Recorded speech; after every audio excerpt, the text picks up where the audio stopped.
let us take this opportunity to welcome Mrs. Pino, and we know we'll learn a lot from her. Thank you. Good morning, everyone. Yes, ma'am. Morning. First of all, thank you for this invitation and for having me here today. As I mentioned, my name is Maria Lorena Pino. I was born and raised in Argentina, and I have lived the last 21 years in the USA. I have a bachelor's degree in international logistics and custom brokerage from the University of Buenos Aires, Argentina. I have been working in logistics and international transportation for the last 20 years.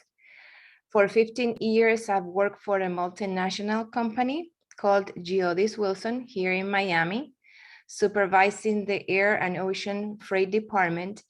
And I realized that it was about time for a new chapter in my life. So in 2015, together with my husband, Hector Pino, we founded Princess Cargo Corp, which is a Miami-based, family-owned and operated logistic infrastructure company, where we provide supply chain management. We provide freight forwarding services, custom bonded warehousing, international and domestic transportation management, inventory control, and fulfillment. So that's a little summary of who we are. And today I'll be talking about all the process and that means exporting cargo to US. So feel free to interrupt me in it anytime if you would like more information of any of the topics that I will expose, and I will be more than glad to provide you with an answer. First of all, what we have to have clear is that sometimes exporting cargo to US, it's not an easy topic, and it can be headache and complicated. That is the reason why it's very important that you put your company in hands of a professional freight forwarding and custom broker company with which we can guide you every step of the way, provide you with the correct information, what is most suitable for your export, what is more convenient, cost efficient, and everything. Sometimes there are persons that think that exporting is just sell cargo and provide with a commercial invoice and get paid for that. But when it comes to exporting to the United States, it's more complicated than that. So first of all, after working with a professional forwarder, freight forwarder, and a supply management company, it's important that you know your cargo. What I'm saying about that is that depending on your commodity, you will have restrictions. You will need to provide with certain information or documentation prior to export the cargo. You will need to know the mode of transport that either you or the buyer want, if it is by air or sea. That is very important because if you ship by sea, there is a process that needs to be done before the cargo departs the last port of loading to the United States. And that is another process I will be talking about later. And also if there is any other US federal agency involved, such as FDA or DOT or EPA. So it's the very first step is, okay, to know your cargo and what it means by exporting your cargo to US. Then I would like to mention that you need to also know if your cargo will have a final destination to USA or it will be in transit to a final, another third country, another destination. That is also important to know, that you need to know who is your final consignee. And when, for example, there is some type of commodities that requires, as I mentioned before, that involves other agencies, not only US Customs, it also can involve FDA, which is Food and Drug Administration. Which it means by that, that if you, for example, you export any food related that it will be consumed by either human or an animal, it will be on hands of US Customs and FDA. And that means that you as an exporter need to be an FDA food facility registration. You will need to be registered with FDA, even though you are in another country. It's a requirement depending on your product and your commodity. You will have to have an FDA facility registration, which it will be required for the customs clearance once the cargo gets to USA.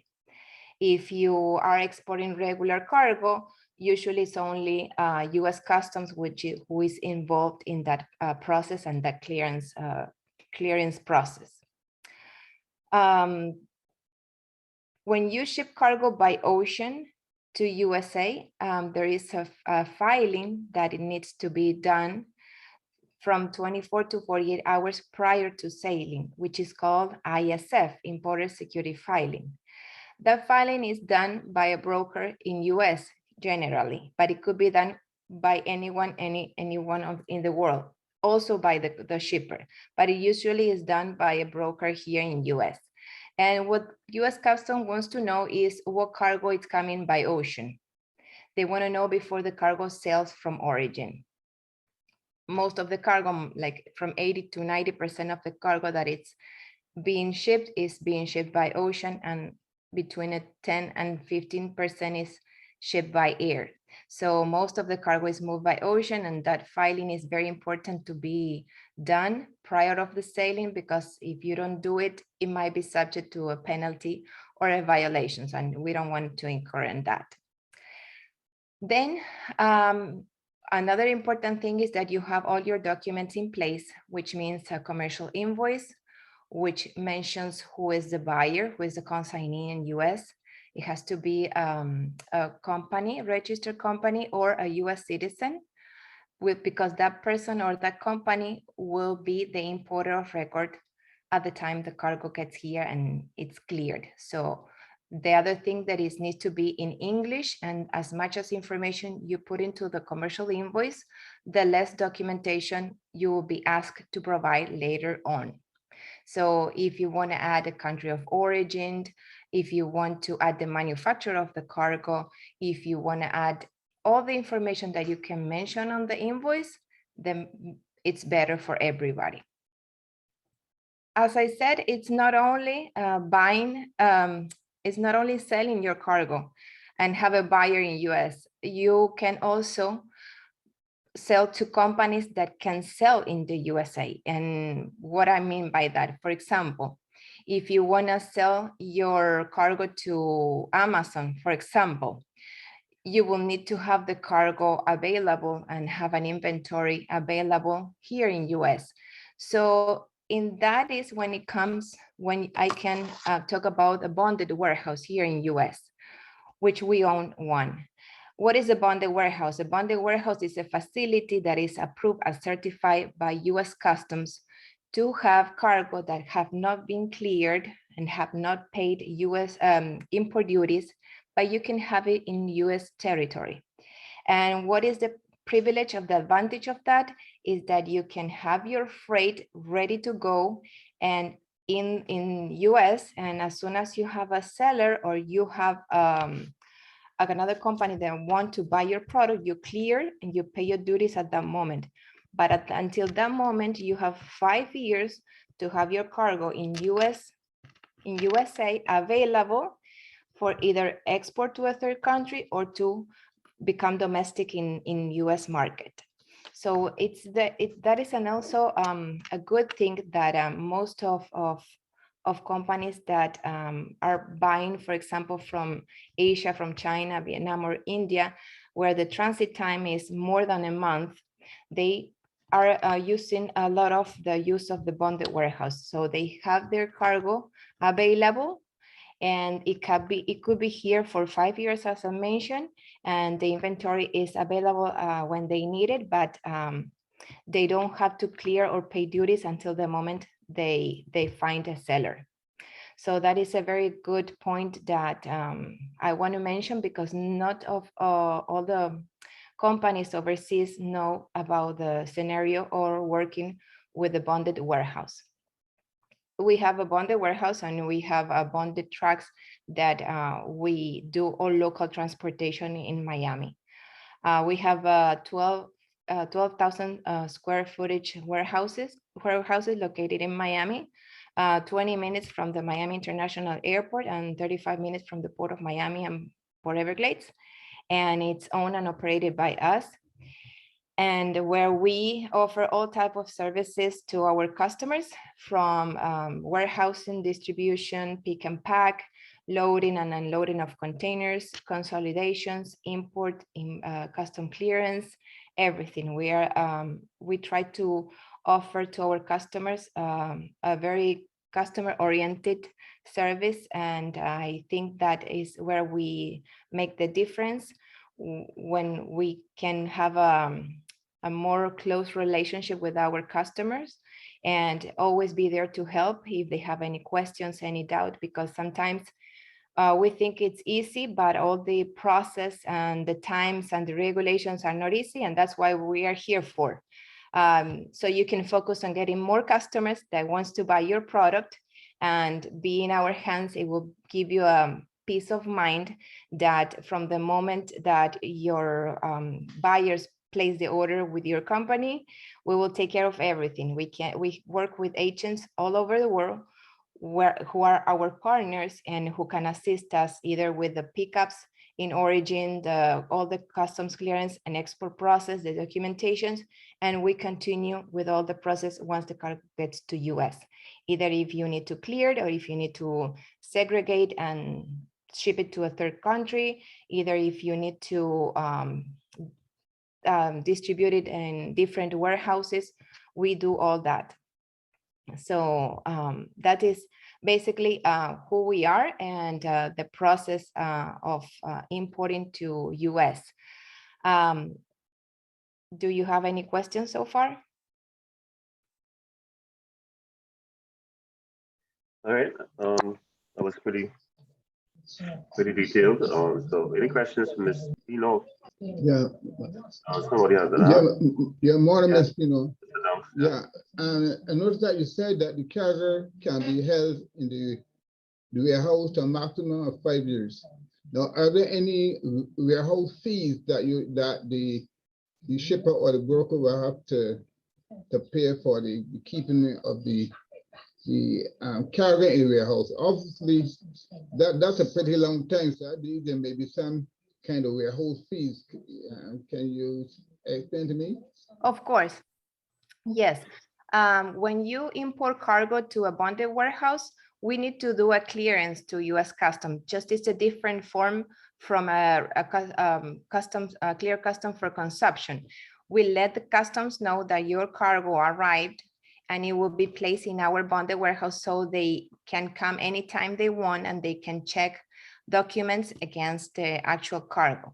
The cost that you as a customer you have is a storage, a monthly storage depending on the amount of freight you keep in inventory.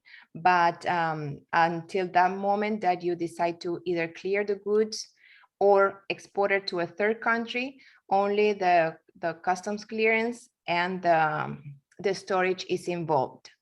Of course, that you want to sell as soon as possible because you want your freight, your product to move and to sell, but sometimes it takes a little time. So we offer that possibility that you have your inventory available and only paying storage charges until the moment either you clear or you export to a third country. Okay. All right, we have Mark next and then Clay. Thank you very much, President Louis. Mrs. Pino, my question is, what are the penalties for not filing the ISF? That's number one. Okay. Number two, I noticed you had mentioned about non-payments of freight while the goods are in bondage. Correct. Well, within the bonded warehouse. is it that from, are you referring to goods from the US to be exported? Or is it that you're also, because I know that freight is a requirement from the country of export to your country of import?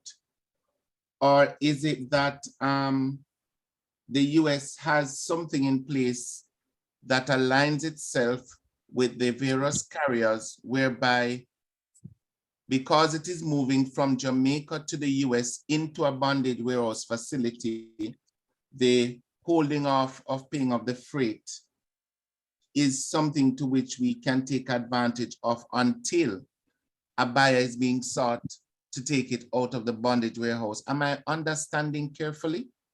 I'm not Yes. sure. Okay, your first question, ISF violation is $5,000, and it is subject that the importer of record cannot import under a certain period of time. So in my years of experience, I have not seen that CBP has enforced that violation and the penalty, but it's there, and so they can't enforce at any time. So, but in my experience, I have not seen that, but it's $5,000 penalty. So, and that is for the importer. So, because you will have to have, even though you ship the cargo to a bonded warehouse, a company needs to be the importer of records. So either if you are the same importer as a foreign importer of record, or you have a buyer here in US, that is the company that US Customs will place the fine to.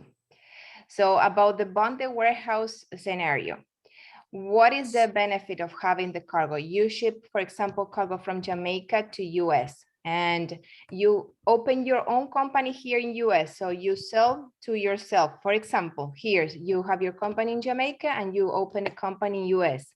So you ship it, but you don't have enough buyers yet. You want to promote your product. You want to see the potential of visiting customers and see where your product can go, which market. What is the benefit? That you have the freight in, for example, in Miami, in a bonded warehouse in Miami. So it's available anytime. What you have to do is bring the, for example, bring the freight to US, and instead of doing a clearance for consumption, we do an entry to the warehouse. It's called warehouse entry, the documents that we present to US Customs. So Customs has all the information of your shipment, who is the shipper, who is the consignee, the amount of pieces, the commodity, everything. What is not done at that moment is that you don't pay import duties in the event that your cargo pays import duties. So you have the cargo available, but until the moment you have a buyer, and you don't have to clear all the freight at the same time. For example, you can bring a container with 20 pallets, but you have a buyer that wants only one pallet. So you clear customs and you pay duties only for that pallet. And the remaining, the balance of nine pallets, they remain in the bonded warehouse. So until the moment everything is deducted, once you sell everything or you export everything, that warehouse entry is closed. Okay. I think that was the first thing on cargo with Mark. Oh, sorry. No, just another follow-up question, Mr. President, for Mrs. Pino. Do you make provisions for perishable items in terms of, does your company have in place within the bondage warehouse facility refrigeration to, and refrigeration at different temperatures, because you'll have different goods requiring not the same temperature? Exactly. Okay. Our warehouse is not temperature control, it's only for dry cargo, but we work with, I'm sorry, we work with another warehouse, which is temperature control, and it's bonded also. So they provide us the service, but in our own facility, we only have dry cargo, but yes, with the warehouse we work with, which is 5 minutes away from where we are, they have different temperatures for the different type of perishable. There is flowers or if food, if it is fish, if it needs to be frozen or chilled, they have all that services that they provided to us, and they keep the complete inventory, and customs can go there, and actually they go most of the time. They wanted to check that all the cargo that is in the warehouse is the same that we have in the documents. So, If there is so- any cargo missing, or for example, something damaged or broken or lost, the bonded warehouse is responsible to pay duties on that cargo that is missing. So that's what they want to check, because at the end of the day, they want to control that all the cargo that it's importing to USA, they pay duties. So if something is missing, the bonded warehouse is responsible for that. We need to have a bond placed with them. And actually we have 3 different kind of bond, because we have the bonded warehouse where you can have the cargo for 5 years. We have the CFS, which means controlled container freight station, where you can have cargo in transit through US for 15 days. And also another bond, because we are members of CTPAT. We are an approved facility by the government as a CTPAT with me. So that's why we have 3 different bonds placed with customs. right, so therefore the bonded warehouse facility to which your company provide is one that is of a combination, in addition to you having how should I put it now, whereby you will now sublet to another one in terms of the case of refrigeration, or is it that we will have to move the cargo We directly will to provide that? you everything to you. You will be dealing only with us. It only means that until now, as of yet, we don't have a refrigerated facility. We only have a standard dry cargo facility, but we provide you all the services to you. So the customer doesn't have to deal with multiple different companies. Okay, You great. have one-stop solution for all you need. If you need to transport it by land to, for example, from Miami to Chicago, if you need to export your freight from Miami to South America, you only will be dealing with us. So that's what we want to provide to our customers, is that you have only one point of contact, and everything is under our umbrella. And any step of the way that there is something that you may need, you will be dealing with Princess Cargo. Okay, thanks. You have answered my question. Place on is up a bit, place. All right, thanks, Louis. Morning, all.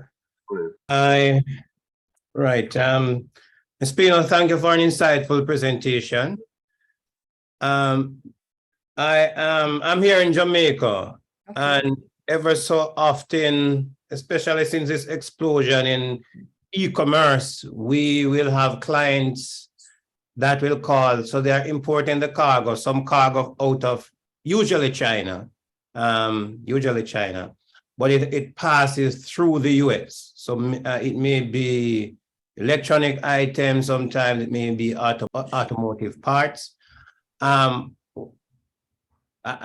terms of, I don't know if there's still a strain between the US and China in terms of trading relationship, but what are some of the pitfalls that you would say that persons, and I'm referring now to those like in the Caribbean, what are some of the pitfalls that as custom brokers we can advise those importers to look out for those cargoes passing through the US to our region?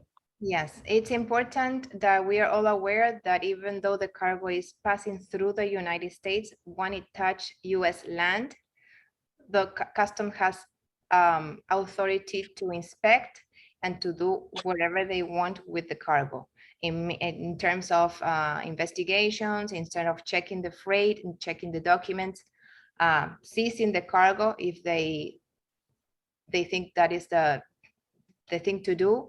So that is very important. It's a very good topic that you mentioned that, because sometimes company thinks that because the cargo is coming in transit through US, or maybe the vessel stop or the flight connection stops in US land.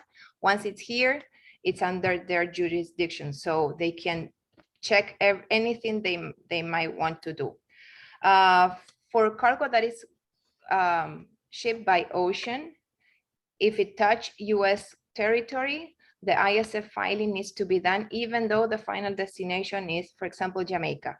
So that is important that you work with a US-based company, logistic company that can provide you with that ISF filing. So there is no interruption, there is no delay, and there is no problem with your cargo and can continue to your final destination.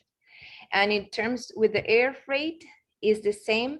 I mean, it's not, we don't have to do any filing, but it's very critical that everybody is aware that it's under customs and any other agency jurisdiction. So I had a case last year where it's just an example, but I think it's good that I share.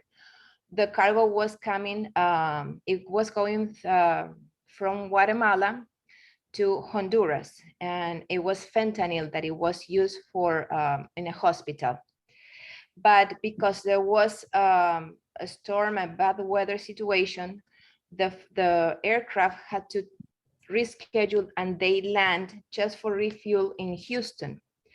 And once it got to Houston and US Customs uses their canine dogs to smell the freight, they found this fentanyl, which it was for a hospital in Honduras, but they seized the cargo and the customer didn't know what to do because their car was not meant to even to pass through US, but due to their flight reschedule, it was refueling, the aircraft was refueling in Houston. So they contact us, we contact US Customs in Houston. We have to explain everything to them. We have to send proof of the documentation, where that fentanyl was going to, why it happened that it landed here for some reason, who was the shipper. They investigated over 2 months until they released the freight and the medicine can continue to its final destination in Honduras. So something that it was not even intended or pretend to be here, it happened that it stopped here and customs seized that cargo for a certain amount of days until they release it. But we got to get involved. We got to show all the documentations and all the proof that they wanted to see to prove that it was a legal cargo movement, but it was not intended to come here. But for that particular reason, it did. Right. Just a quick follow-up, if I may, Louis. Yes. In what case? Thank you so much for that. In depth. The information provided. But just a follow-up on the same question. Would there be cases where there will be applicable duties, and how would duty be applicable in that same scenario? Cargo just passing through the USA? No, if the cargo is in transit through the US, you don't pay duties. Cargo is not subject to import duties, but you have a certain period of time to keep the cargo here, and it's only 15 days. Unless you place it in a bonded warehouse and you do all that other process that I explained before. But if it is only in transit, let's say that your cargo is coming from Jamaica for its final destination, Italy, but the flight is, you want to do it through Miami because you don't have a direct flight or direct connection from Jamaica, that cargo can fly from Jamaica to Miami, but it only can stay in US territory for 15 days. And then it needs to continue the last leg to the final destination. So in that 15 days, that cargo can be either in the airline or in another bonded warehouse, but it cannot be in anywhere because it's in transit, it's not paying duties, and someone needs to be responsible for that. So usually what we do is we pick up the cargo from the import carrier, we keep it in our warehouse until the connection to the final destination is, because maybe between flights is 1 week or 3 or 4 days and you want to avoid paying storage charges at the airline. So we pick it up, we bring it to our warehouse, we let customs know, and then we deliver to the exporting carrier. So for that you have 15 days, but you don't have to pay import duties for in-transit shipments. Okay, All right, thank you. thank you so much. Yeah, all right, I have two questions. You mentioned there are perishables that can be in the bonded warehouse. Do they have the same, sorry, you didn't mention that. I'm asking if perishables can be held in a bonded warehouse, and if they can, how long can it be held? If they still have the same The 5-year same, limit? And- the same amount of time. You can have perishables in the bonded warehouse for 5 years. What you need to check is the expiration date. Usually food is the food that we handle, or the flowers or the medicines that we store in the cooler facility, they have an expiration date. So we need to play with that. But you can, regardless of that expiration, you can have it for 5 years. Okay, my other question is as it relates to the ISF filing. You mentioned that anyone can do the filing. How is that possible? And after that, Mark, you can ask a question. Can you repeat the question, please, again? I'm You sorry. mentioned that the ISF filing can be done by anyone outside, but it's normally done by a broker in the US. Right. How is it possible for that to be done by any other person? How is it can be done in another place? Yeah, how can I sit here and do it? What do I have to do anything special that you don't have to do, or? No, you have to have the software approved by customs to do the filing. But for ISF filing, you don't need to be a US custom broker. As I said, even the shipper in origin can file the ISF if they have the proper software and it is approved by customs and they submit the required information. It is a filing, and it will give you an answer, an approved answer that the ISF has been filed, and you keep that in record. And once, why it has to be done by a software approved by customs? Because it's linked to the bill of lading or the airway bill. So when they pulled from their system that number, they will see that ISF has been filed. So that's why it must be for an approved software. So when I do the filing, the ISF, the first thing that I need to mention is the bill of lading number. With that bill of lading number, the first thing that the origin carrier has to do is, because it's like a story that it begins in origins and then it finishes here. So the carrier that is exporting the goods, they need to put that information in the AMS system. So they begin the story. So customs know that that bill of lading is coming. And then when the company submit the ISF filing, custom will know that that bill of lading number has an ISF submitted. Okay, Mark, you have a question? Thank you, President. Mrs. Pino, in relation to the last question, because I had that as one of my questions down that our president just asked.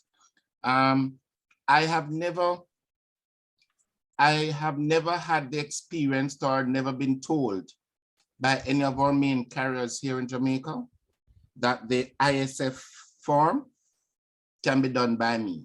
So this is new, and I'm very thankful for this information. My other question is pertaining to cargo moving from Jamaica to a bonded facility in the United States. Mm-hmm. I haven't heard you spoke about what if there's no buyer and that product has to be resent to the country of origin. What's the process, and what's the possible cost other than storage that might be involved? Is it that the US is going to claim some level of duties before, or is there a time period to which, because remember the intent was to have sent it there for it to have been consumed there, but right. Because of something could have happened and you have to resend the product back to the country of origin. What is the process really with such a process?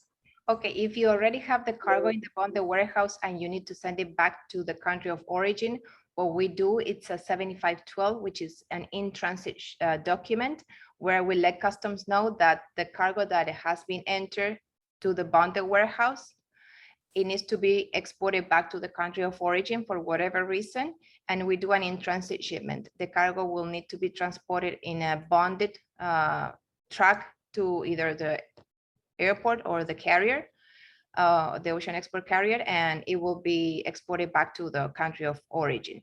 So in that particular case, what costs are involved? If you already have the cargo in the bonded warehouse, as I mentioned, you pay monthly storage, and then you will have the cost of issuing the in-bond, the in-transit document, and the freight cost back to the country of origin. While the goods is in transit, while that bondage goods is in transit, is it being escorted by customs, US customs? It's not escorted, but as I mentioned, it all the step of the way, it needs to be in a bonded facility or a bonded carrier's hands. Why? Because as mentioned, we have a bond with customs, so we are liable. If anything happened to the cargo, US Customs will get the money from our bond. So Okay. that's why it needs to be all the step of the way, either in the carrier, in a bonded warehouse, or transported by a bonded tracking company. Okay. Okay. Can we actually do the ISS filing, or are we just providing details to a registered agent in the US? That's a question in the chat. I'm sorry, I'm gonna read it. Or I think you answered this, but I'll still ask it. Can we actually do the ISS filing, or are we just providing details to a registered agent in the US to prepare it? What are the requirements to obtain that special customs software? You Do can you know do the it. cost of this? Yes, the cost of the software is depending on the software and the program you have. But the important thing to mention that even though you have the software, you need, as a company, you need to have a bond with customs. And the reason of the bond, as I mentioned, and I keep on mentioning, customs wants to keep their money safe. So if anything happened to that ISF filing, if the ISF filing was not filed on time, it was filing correctly and the incorrect information was provided, and at the time the cargo arrives to US, customs inspected and they noticed that, for example, you declared tanks and they were, I don't know, pencils, anything in discrepancy and that it ends to a penalty, they will take the money from the bond. So you can file ISF having the software, but as a company, you will have to have a bond placed with custom. That is why shippers, they don't want to deal because it's a lot of money. If you don't file ISF all the time,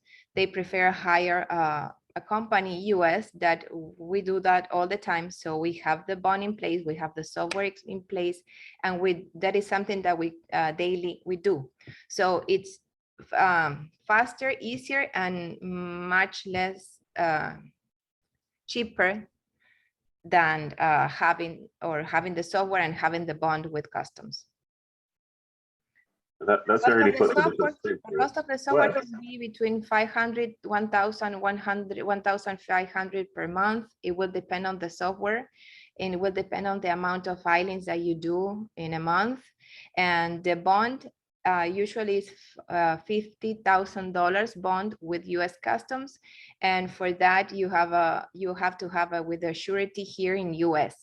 Even though maybe you are in Jamaica, the surety company has to approve you here in US to have the bond with customs. okay, that certainly adds a bit more to it. Not just plainly. Any other questions, Ms. Pino? Sorry, can I add something to Mark's question? Mark asked if cargo in the bonded truck is escorted by customs. It is not. The cargo being in the bonded truck is considered cargo escorted by customs because it's under log. Okay. I have a question here in the chat. Do you handle household goods? At this moment, we don't handle household wood. We only handle commercial cargo. And the reason why is because our main focus is cargo. I mean, not moving or household, but if you need any assistance, I will be more than glad to recommend you with one of our colleagues that they do handle household goods. So if it's anything, I can leave my information. So if anyone has any question, they can email me anytime, and I will be more than glad to help you with anything that it be in my hands to help. Okay, great. You're speaking to an audience from small Caribbean countries. Well, some are large in size, but not big populations. And a lot of the stuff that is done locally are like condiments, pepper sauces, and those type of stuff, which um, some small businesses are involved. Who may or may not know about the bonded warehouse situation in the United States, where they always complain that they can't fill orders or that they don't have the stuff available in the States as people would want it. What is your experience with the condiment industry using bonded warehouse? It will depend on the amount of cargo that you will have in the bonded warehouse, but it will depend if it is 1 cubic meter, 1 pallet, or 50 pallets. So what we try to do is work with our customers, depending on the amount of freight that they and how long they will keep it in the bonded warehouse. But usually, what the charge is between $85 and $100 per pallet per month. All right, Mitzi?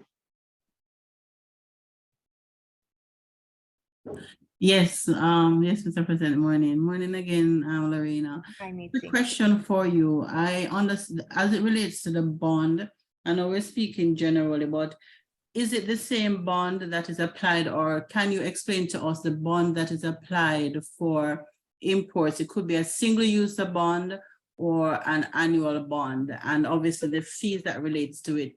And we came into contact with it when some cargo was imported to Jamaica from the US. And we were asked to send it back. But when it went back, we were told that there's a fee for, I think it's a fee that's related to the preparation of the customs declaration. It's not a customs fee, but it's like a bond insurance. That was the explanation. I don't know if you understand the question and if Yes. you can clarify for us. Yes. Okay. Every time that you import cargo to the United States, it will have to be done a process with US Customs, which will be together with paying a bond. The custom clearance is done by a custom broker, and the bond could be a single entry bond, or the importer can have a continuous bond, which means that they have a bond in place valid for 1 year with customs for a certain amount of money. So they can import, for example, until $1 million in duties, because they have that continuous bond in place for 1 year. But if you don't have a continuous bond, you pay one single entry bond.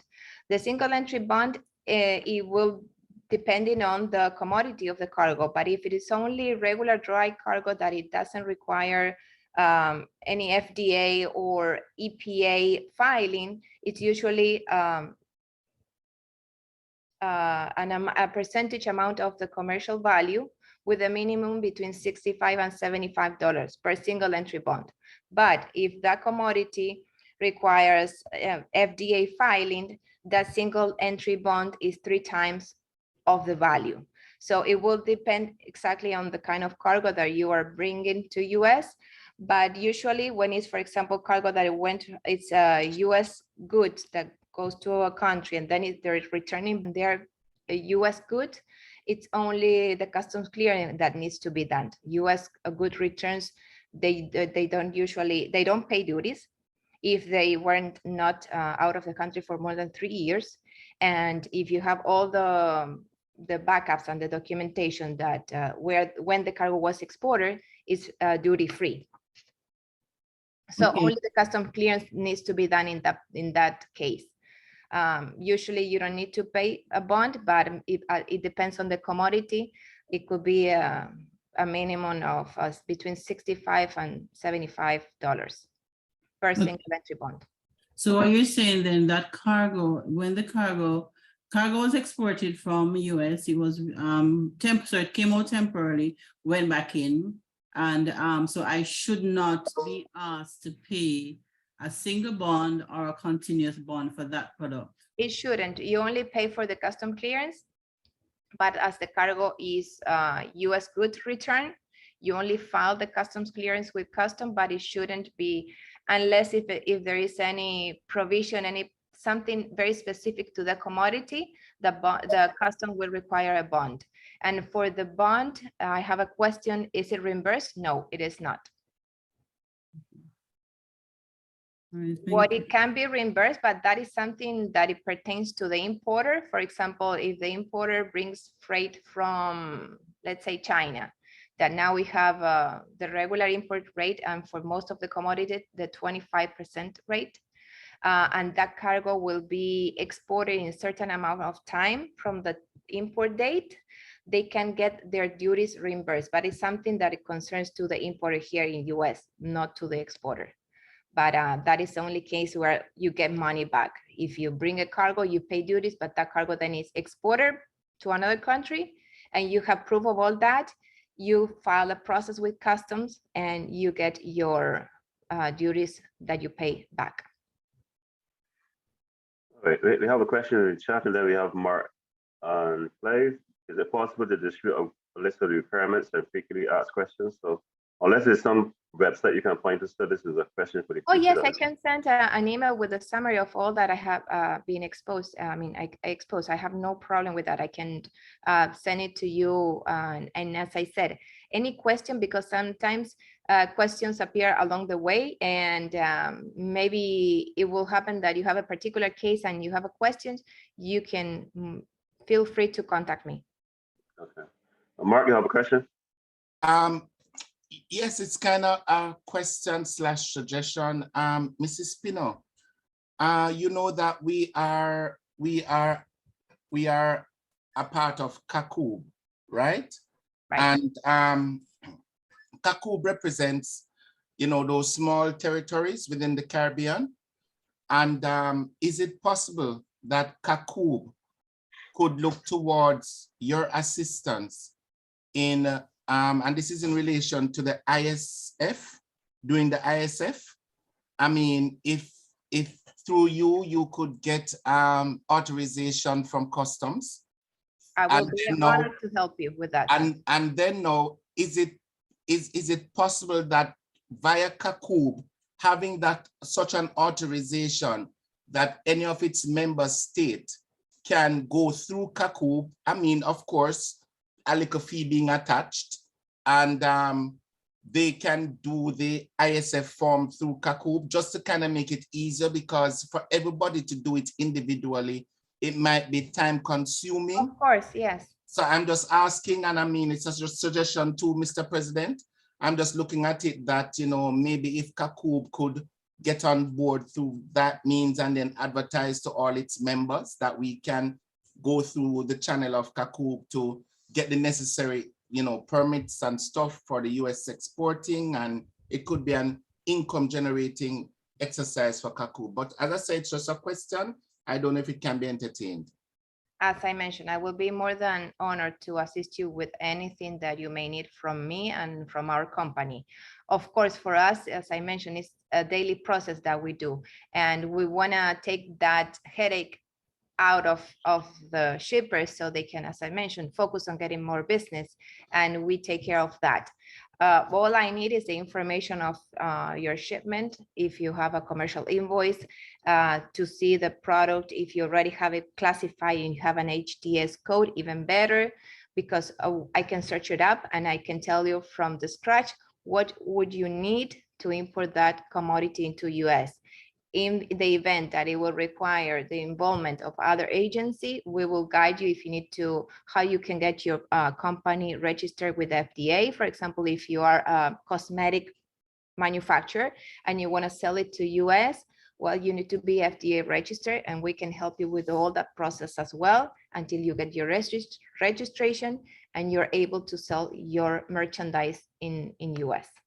So anything that relates to logistics, transportation, customs clearance, anything, we are here to help you. We are the company to go, even if you have a question, or if you need an ISF filing, or you need to move your freight, I don't know, from Jamaica to Japan. It doesn't matter if it doesn't come or pass through US, we can work it out foreign to foreign and do the whole coordination for you guys as well. I mean, it doesn't really need to come or touch US in some point, but as long as you need a logistics service provider, a freight forwarder, we provide you with the whole service, and we take care with our partners overseas to manage to do all the pickup, the deliveries at destination, the custom clearance at destination, pick and pack at destination, whatever your customer may need, we are the company to go. That is an excellent suggestion, right? We have to see how practically it could work, how we can monetize it as well. Plain and then Nadia. Hello, hi, we have a question. Hi, Nadia. Hola, buenos días. Good Bueno, morning. bueno. Just hold on, Plain. See that Nadia has jumped ahead of you. Go ahead, Nadia. Buenos días a todos. Yo tengo una pregunta. Estamos interesados, usted tiene agente aquí en Trinidad y Tobago. Yo me llamo Raquel, del departamento de marketing aquí en CACUB. Sí, Raquel, encantada de conocerla. Tenemos agente en Trinidad y Tobago. ¿Me deja saber qué necesita exactamente? Sí, ¿quién es? Le paso la información por correo. Si quiere, me manda por el chat su email y le pasamos la información por Ok, perfecto, porque nosotros estamos interesados en trabajar con ustedes también, si están interesados también en trabajar con nosotros aquí. Claro que sí. Lorena, Yes.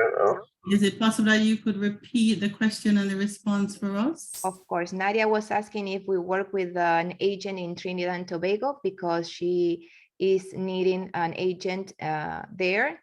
And I said that, yes, we have one. And she asked for the information and I asked her to send me her email address so I can provide her with the agent's information by email and anything else that she might need from us. Also, she can require it. Okay, can I ask you have a question? Yes, thanks, Louis. Mrs. Spino, from time to time, as custom brokers, persons will call. They want to export sometimes not the everyday product to the US.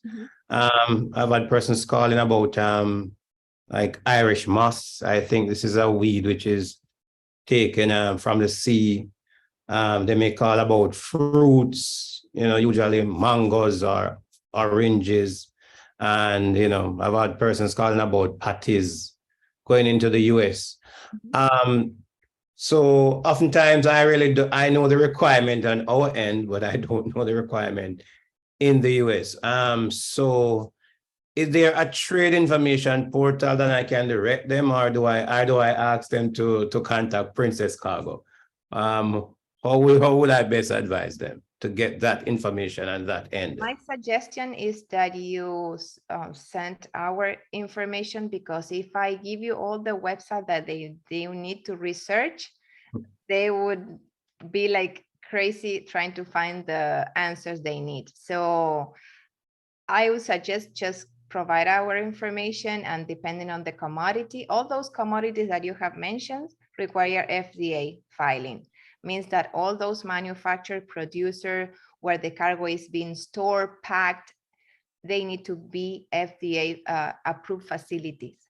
So that process needs to be done from the very beginning before they want to sell cargo or export cargo to US. So that's very important, because then they get frustrated because of not knowing what the procedures or what is expected from them as exporters. So my suggestion is just give us the information, and once we know about the commodity, their product, and we can become them an FDA approved facility and have their FDA registration, because of all those commodities you mentioned, they required to be FDA approved.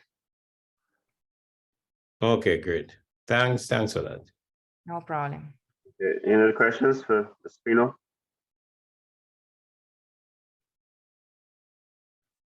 And also, I would like to mention that if you want, for example, next month, because maybe from this meeting later on, there will come up a lot of questions and maybe more specific information on some of your customers or your product in particular, we can have another meeting. I will be super happy to be invited again. Also, if you have questions that you want me to answer via email on a particular subject, I'll be more than happy to assist you.